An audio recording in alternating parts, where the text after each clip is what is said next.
Cody Alexander, match quarters. Today, we're going to be breaking down the technique of L'Jarius Sneed. He will be transitioning to the Titans. He was with the Chiefs prior to that. He is one of the best zone corners in the NFL, and he has a very unique corner profile. Even though he plays primarily zone with the Chiefs, he is press heavy in his technique. And in fact, he uses it for one of the unique things that he does, which is jam the receiver very hard off the line. He almost pops him in the chest and tries to knock him off. Now, typically, he won't do this unless he has a high safety or in the red zone when he knows if he gets beat off the line, he has enough time to recoup.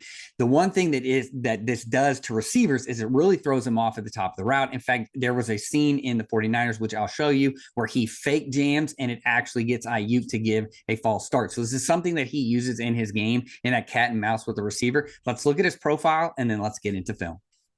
Sneed is a 6'1", 192-pound corner. He was drafted in the 4th round by the Chiefs in 2020. And again, he's the 9th rated in terms of how often he is going to press you. He is 9th in that with a 52% press rate. Now, I have him as the 11th ranked corner. When you average everything out together and you put it all together, I have him as my composite rating, the 11th best corner in the NFL. Where does he excel? He excels where the Chiefs play. So he is going to excel in cover 0, those 6-man pressures on 3rd down that we saw in the Super Bowl. He is a lockdown corner when he knows there's a blitz coming. Also, he excels in quarters coverage with the Chiefs run at volume. And then in the cover 2, he is in the top 3rd within that cover 2 rating. So he is a zone specialist. If you can see that, I have him ranked as the 10th ranked corner in the NFL in zone and the 26th in man. Now, the one thing that the Chiefs will do is they will blitz their corners, and he's in the top 50 in terms of pass rush ranking. The one thing that I really like about him is he has a less than 25% first down or touchdown ratio. All that means is that if you look at all of his passes, when he is getting passed at, and 1 of 4 of those passes might be a first down or a touchdown. So that tends to be a little bit lower. And that's what you want from a corner. You want somebody that's not giving up first downs and it's not giving up touchdowns. Now, let's get into the film and let's look at the technique of L'Jarius Sneed. As stated, one of Sneed's main ways that he attacks receivers is through a hard jam. So all he's going to do is he's going to get really tight to the line of scrimmage. The moment that ball is snapped, he is going to jam the receiver as hard as he can in the chest. Now, he's not going to do this unless he has a high safety or in the red zone when he can actually get back to the ball. This is a great example of how he can set this up off a receiver. Right here, you have Brandon Aiyuk, one of the best receivers in the NFL, and all he's going to do is just fake step down, and Aiyuk is going to prime himself for the jam. So it's this psychological warfare that he plays on receivers. This is going to be a penalty. This is a big procedure penalty in the Super Bowl. And all of this is based off of him jamming receivers hard at the line of scrimmage. We're going to make sure that we look at one of those later on in film. One thing that you will notice about Sneed's alignment is that it's a little bit wider than you typically would see from a 6'1" corner, especially when they're going to press. Normally, you are going to want to have those feet narrow and inside. That way, when they start using their steps off of this, they don't get super wide and end up propping. That can kind of be a problem. We don't have that issue with Sneed, though, because Sneed's really more kind of like a kick stepper. He gets a little bit more depth, and he's going to watch and then react to the receiver in front of that. In fact, if you watch his inside foot, it's going to stay planted. Now, Diggs doesn't really give a release. It's more of a hesitation release and then tries to move faster. So Diggs is really saying, I'm going to hesitate. I'm going to get you to stop, and then I'm going to accelerate past you. Sneed does a really good job of kick stepping open at a 45-degree angle, noticing that, okay, now I see that Diggs is going vertical. You can see that the knee is pointed vertically. So he knows, okay, I'm probably going to get a vertical route. Diggs is going to end up working on this fade route right here. Sneed's going to prep, and then he is going to keep his eyes down. Notice how he's in a tuck position. This is not a full-on sprint. He's not standing up tall. He's in a crouch in case he were to get any kind of comeback release. Now that you see Diggs is going to then try and swipe the hand down. Once he does that, that means Sneed's going to grab a hold of this hand right here, and he's going to then try and swipe this down. Once he sees that Diggs is starting to, again, look back for the ball, that's when he's going to bring this inside arm through, and he's going to then cover up that underneath route. So kind of that back shoulder fade, that's where he's going to cover up right here. Now I know I'm going to get in the comments, oh, this is play, this is PI all day long. Right now, you have a receiver holding the DB, you have a DB holding the receiver, and then once he sees that, he's going to chop down, and then that's when he's going to get in the way of the ball. So a lot of times in the red zone, they're going to allow this to happen, even though it's past the 5 yards. The one thing that you don't want to do, and he doesn't necessarily do that, is like right here is if you were to grab and this body position moves towards him, that would be considered a holding and a PI. Instead, he just kind of places his hands there. There's no body movement by Diggs. He's going to chop down, and then he's going to get in that window for that underneath throw, which is kind of the more crucial throw. Remember, Diggs is not a super tall guy. You can see that right here. So we're not going to then just throw the lofted throw to him. He's going to be a back shoulder fade guy, letting Sneed kind of sink into on the top and then kind of underneath it. But Sneed does a really good job and gets underneath this route. Sneed, again, is an excellent zone corner. So anytime you play the Dolphins, you're going to get a lot of these switch vertical routes. And you can see right here, the moment that he gets this motion here, he knows that he needs to play more of a zone technique. So we're going to get a sail technique from him. All sail means is that he is going to put his chest into the wind, and he is going to allow the wind, which would be the receiver's width right here, sail him out. So all we're going to do is keep perpendicular to the line of scrimmage, and we're going to feather out. Holding that, we're going to get a vertical route here, and then Waddle is going to convert this thing into a vertical route here. Now, the thing that most offenses will teach is that right now, we're not going to run a wheel route. So at the beginning of this play, you can see Sneed's going to work at a 45-degree angle, and he's going to be working at a 45-degree angle to try and get to this sticks route. Now, if Waddle wants to continue to work vertically, all he has to do is fall back on top of that. Because he's in a crouch position and because he's in a 45, once Waddle kind of settles down and then we get the pass by Tua, he's able to plant his foot in the ground and get back down towards the line of scrimmage instead of just chasing this.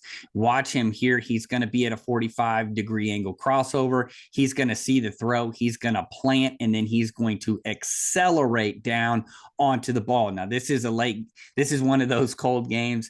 The ball bounces right off. And again, Waddle doesn't want to get hit. That's one thing that Sneed does really well, is that he will tackle a receiver here. And this is exactly what you want. That even if Waddle catches this, you can see that he's shooting his hand through right there through the pocket right there, and then he makes the hit, and Waddle ends up dropping this ball. But again, this is a great example of 45-degree angle, understanding where I'm supposed to be, get to the sticks, see the ball thrown. I'm in a place where I'm primed and ready to break. I'm able to break down on the ball, accelerate, punch through the hands, eliminate the pass.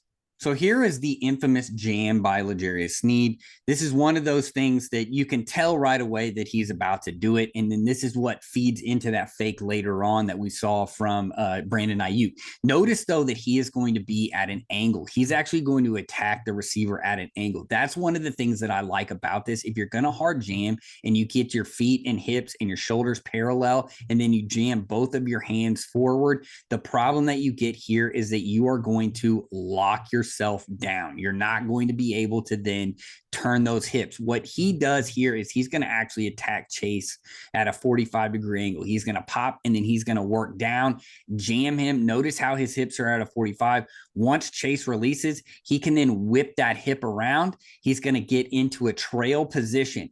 Now, this is where Sneed can get himself into trouble, is that we saw this with Diggs. If you extend that arm, he will grab that arm. And one of the problems that you get in the red zone in particular right here, you have a ref that is looking at this right now. So he can see that Chase can't get that other hand up and he can't extend. Now, what you do want to do is what we saw with Diggs is you would like for, with his hand extended, is that you also want to have your hand extended. So Chase is extending his hand. Sneed needs to extend his hand as well. So it looks like, hey, we're both doing the exact same thing. I'm working chest to chest. And then as I feel you trying to go up for the ball, I'm going to swipe down on that arm, or I'm going to punch through the hands and rake down and make sure that you don't get it. And you can see here at the very end, we get the flag. And this flag really is nothing more than him just grabbing that hand. But this is a good example. I put this in here because you can see the hard jam right here. This is exactly what he does, and he lives on it. And even though he doesn't have safety help, he knows he can get back into position because the offense really only has 14 yards to go. One of the issues Sneed has is off of this jam, he also plays a lot of zone off of it. So here we're going to get this fake jam. You can see that Jefferson is going to have to kind of pop back. He gets square and then he releases. Now, because they play so much zone, you can see that he is going to get his kind of butt to sideline. The issue with this stance right here is that it's tall. He can't plant. Look at how splayed his feet are. I don't necessarily like it when DBs get parallel with the sideline, because once we get any kind of in breaking route, we have to actually go back before we can go forward. So you can actually see right here, he's throwing himself back so he can plant and then drive vertically through. So if you look at what routes that he has trouble defending, they all are like square ends, slant routes, things of those natures, because when he's playing zone, he has a tendency to get his butt to the sideline and then be late. So you can see actually right here, he's going to plant and then he steps under himself and then he has to bring around. So he is going at a rounded angle where Jefferson is going at a plant 45 and he's able to separate and get that ball. Now he does a really good job of punching through the hands even when he's not back. So he does not panic. He's really a good kind of like a out of phase DB. He understands where to put his hands. He understands kind of where I need to throw my hands to get the ball out. And you can see here, he's trying to punch through the ball, but Jefferson does a good job of getting it back down and understanding that he's about to take the hit. But again, if there's going to be any kind of negative in his play, he can take some zone chances like this where he's going to square out and then he's going to get these in breaking routes. Now, anytime you run cover two and you play outside alignment, these are always going to be on the forefront of the coach's mind, and you kind of live with these and you just kind of understand like there's different ways. If we're getting killed by slants, we can mitigate these issues by running some different coverages or just letting Sneed play press out of this, and then he can always bail to the flat. So again, here is another example of him just, fake jamming, getting the receiver off, but then getting perpendicular to the line of scrimmage, parallel to the sideline, and then being late on a slant. Sneed is a corner that excels in a zone-heavy scheme. That's exactly what Denard Wilson is going to bring to the Tennessee Titans this year and why he probably went out and got him. If you watched any of the Ravens last year, Denard Wilson was the defensive back coach for that. They're very toolsy. They have lots of different zone coverages and looks prior to that. That's something that Sneed really fits into and something that I'm kind of excited to see him play in next year. So I think it's a good fit. A lot of times these big free agent signings don't always pan out because they go into systems that they're not necessarily comfortable in. Like for instance, if he went to the Browns, I would be very concerned about him playing cover one at volume. Not that they can't do it, just that that's not something that he excels at. He's a zone corner. He's going to the Titans, who are going to play a lot of different zones. I'm excited to see how that pans out for Tennessee and for L'Jarius Sneed.